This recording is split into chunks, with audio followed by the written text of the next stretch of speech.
Greetings, Starfighters.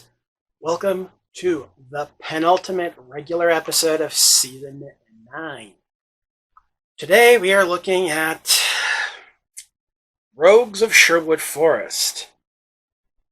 And the plot is, if you listened to the last episode, you probably already know this, but yeah, part of this summary on the back here. The son of the legendary Robin Hood is branded an outlaw just like his father. And so, son of Robin Hood of Sherwood Forest being in the title. If you remember how I felt about the first movie this season, which was called Bandits of Sherwood Forest, and was also about the son of Robin Hood. Oh dear God. Okay. You know what?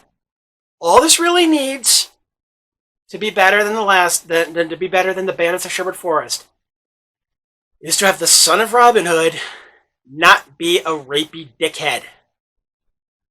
Can they manage that? You know, the movie's from 1950, so honestly, I am not that hopeful. I've watched enough movies in my time to see that while neither decade was necessarily great in terms of representation of women on film, the 50s were actually kind of worse than the 40s in some respects. But you know what? Hey, this one's not based on a book this time. All right, well, yeah. Rogues of Sherwood Forest.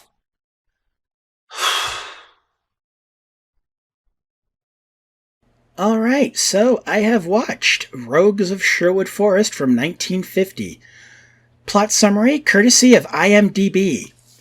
When King John imposes oppressive taxes and cruel treatment upon the local population in medieval England, the son of legendary bandit Robin Hood reforms his father's merry men to once more rise against the king. So Robin Hood is dead? That joke probably only makes sense to 3 of you, but I don't care. But yeah, there's one huge difference between this and Bandit of Sherwood Forest before I've even hit play.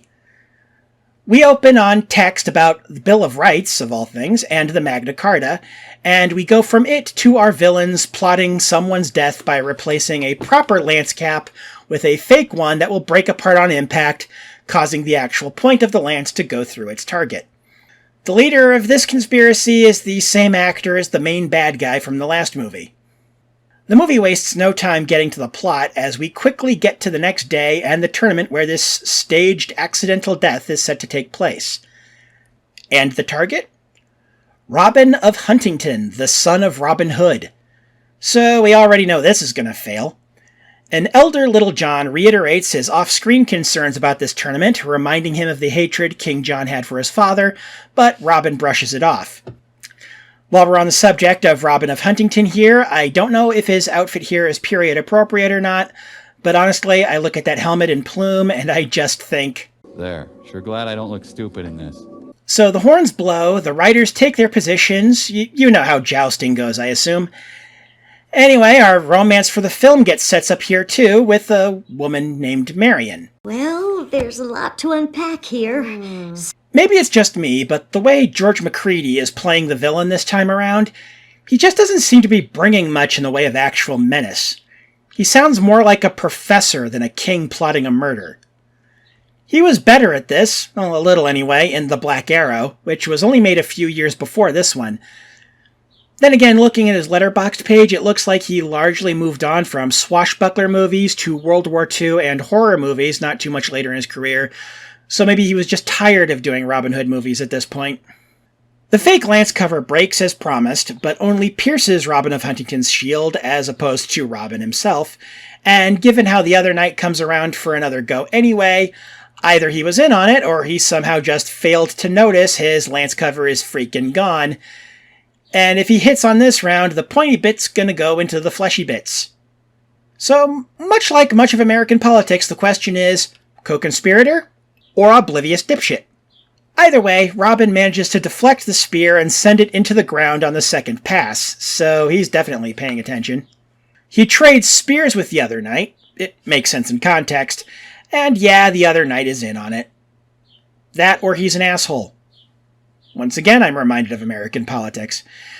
Anyway, he ends up with his own lance going through him, so the other knight is, let me check my notes here, dead. And lo and behold, we get a new matte painting at the start of the next scene. It'll be nice to have a different castle set than the one we've spent the last 3 movies looking at.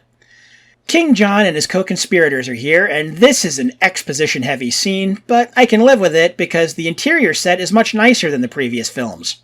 And when King John is supposed to be upset during this sequence, he sounds pretty much exactly the same as he does when he's just doing anything, really. This guy is the opposite of a scenery-chewing villain. He's a scenery vegan. Next we go to Robin and Little John, the latter wanting to get as far away as possible, but Robin wants to speak to Marion, and I have to ask, what was the point of this? The movie, I mean. If we're going to have Robin and Marion anyway, then just, I don't know, make this a traditional Robin Hood movie? I mean, granted, we're still only in the first 10 to 20 minutes, but I feel like we should have had something notable to justify this being the son of Robin Hood as opposed to just Robin Hood. And this one's not based on a book, so they can't use that excuse. So, Robin accuses Marion of being in on the plot to have him die during the joust without any evidence, which Marion is naturally offended by before they part ways. But, despite this, it's not going to feel like that much of a stretch when these two get together at the end, although it didn't necessarily feel like that in the moment when I was watching it. But, that's how these things go.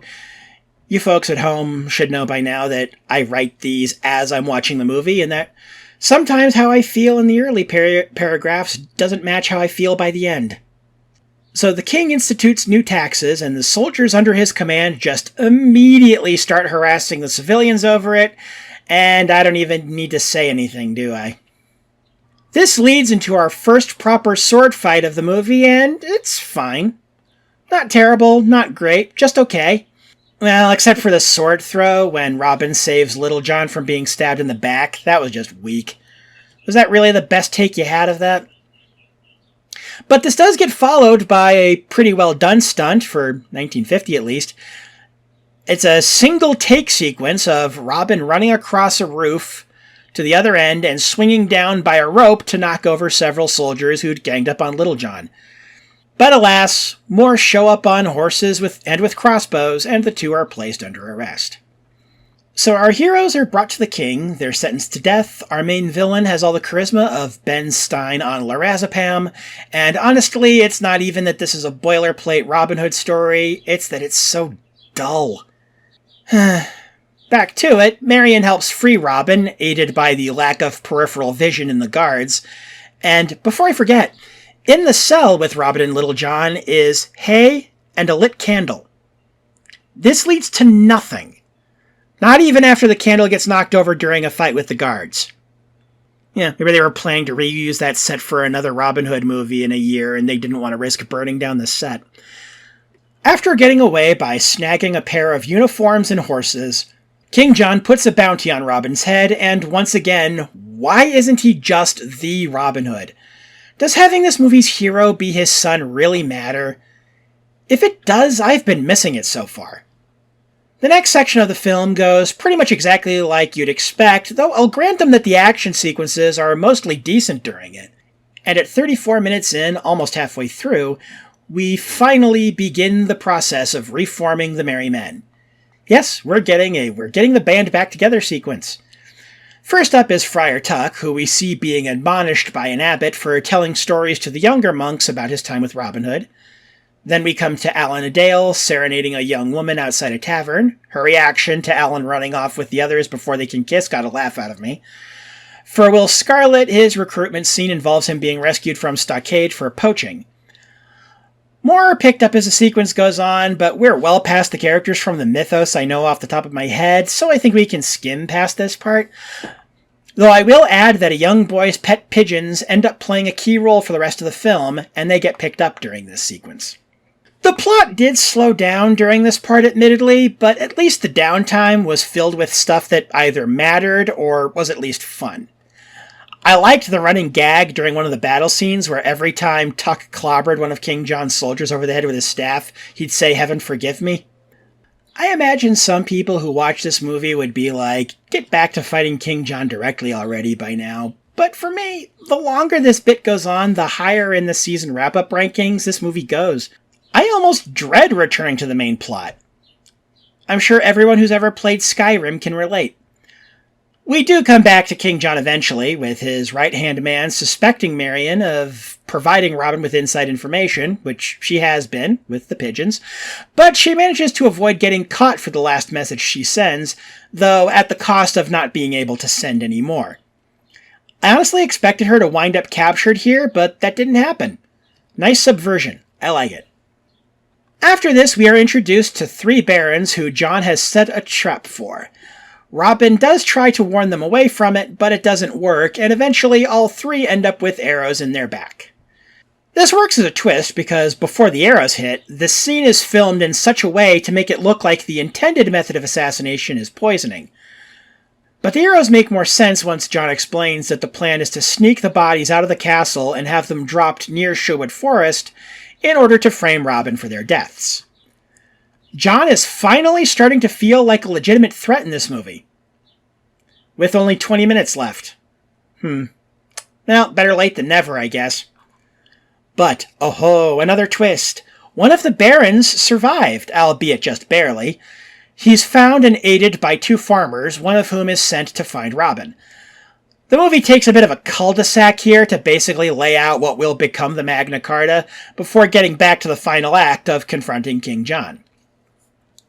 Specifically to disrupt a forced wedding, because of course we have to have one of those, of Marion to the guy who's been providing Flemish troops to King John, which has been a running thread through the movie. I probably should have commented on that before now. The final battle is a little rushed. It doesn't even really start until there's only 6.5 minutes left in the movie, and much of it gets taken up by a one-on-one fight between Robin and the leader of the Flemish troops that ends with said leader getting a knife in the stomach, whereas Robin only has a bloody lip. King John is taken alive and is ultimately forced to accede to the demands of the other barons in order to save himself from imprisonment. Robin and Marion kiss, Little John stops Friar Tuck from giving a speech about love. The end. Random thoughts I had while watching the movie. This is a short section this time, folks. 1. At least one part of the castle set was reused from the other movies. Waste not, want not, I guess. But, they could have at least tried to hide it. At least some of the sets were new, I'll give him that much at least. And 2, the actor playing Robin clearly does some of his own stunts here. Not anything spectacular by today's standards, but for 1950 it's some impressive work. Final verdict. Starting with the positives, I don't think I went into it enough in the main section of the show, or at all, now that I think about it, but I liked Alan Hale as the older, wiser Little John. He doesn't get enough chances to shine in this movie, in my opinion. As for our main hero, props for him not being a rapey jackass like our last son of Robin Hood. Still kind of a tool, though. And then there's the second act with the, as I called it, getting the band back together segment. It's not on par with the Blues Brothers in that regard, but what is? But I dug it. It's almost really unfair. The Blues Brothers had Carrie Fisher with a bazooka. At the same time, it does kind of highlight how unnecessary the choice seems to have had Robin Hood's son be the main character. If the elder Robin is going to be dead before the movie even starts, and his son has the same first name, then I see nothing to really set this apart from your bog-standard Robin Hood film, except having the leader of the Merry Men be noticeably younger than the rest of the core group. Which by itself would be fine if the movie acknowledged it in any meaningful way. Not that it doesn't acknowledge it at all, but the acknowledgement we get is pretty much superficial. Still, much as that bit needles at me, I can't say I didn't have fun watching the movie once the second act kicked in. I might even go so far as to recommend this movie to fans of Robin Hood films or of action-adventure stories in general. Anyway, tune in next time for the final regular episode of Season 9 of Shameless Cashgrab when we look at Sword of Sherwood Forest, a Hammer Films production, our first since Season 3, and starring Peter Cushing as the Sheriff of Nottingham. This should be fun if nothing else. Have fun. Stay safe.